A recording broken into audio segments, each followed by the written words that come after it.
మాట్లాడతాడు. ఈ బందర్లో జగనన్న కాలనీలో నుంచుని మాట్లాడతాడు. ఎంత పనోడో చూడండి. ఇక్కడ ఎవరు ఇల్లు కడతలా, ఇంకా ఖాళీ స్థలాలు ఉన్నాయి అక్కడ, ఆ ఖాళీ స్థలాలు మీరు కనుక మొదలెట్టబోతే శాంక్షన్ చేసేస్తా అంటాడు. ఎవరి తాతగాడి సొమ్ము క్యాన్సిల్ చేయటానికి, లాక్కుని ఇంకోటికి ఇవ్వటానికి ఎవరి తాతగాడి సొమ్ము? మీ ప్రభుత్వం ఇచ్చిందా? అందుకే మీలాంటి దుర్మార్గులు, మీలాంటి కీచకులు వచ్చి చెరబడతారనే చంద్రబాబు నాయుడు లేదా ఇట్లాంటి కీచక మంత్రులు దుర్మార్గమైన ఆలోచనలు వస్తారనే జగన్మోహన్ రెడ్డి గారు ముందు చూపుతోనే వీటన్నిటికీ తాళాలేసేటి పెట్టాడు. అయ్యా మంత్రి గారు, హీన బుద్ధి మానుకోండి, చిన్న బుద్ధిని పక్కన పెట్టండి, మారండి.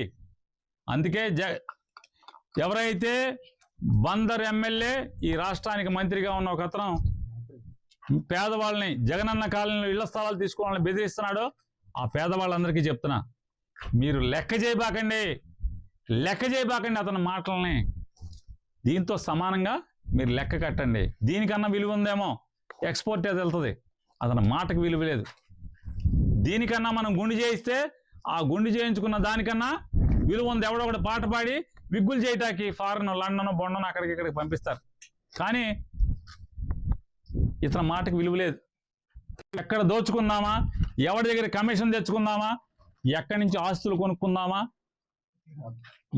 ఈ పని తప్పితే వేరే పని లేదు. ప్రజలకి ఏం చేద్దామని లేదు.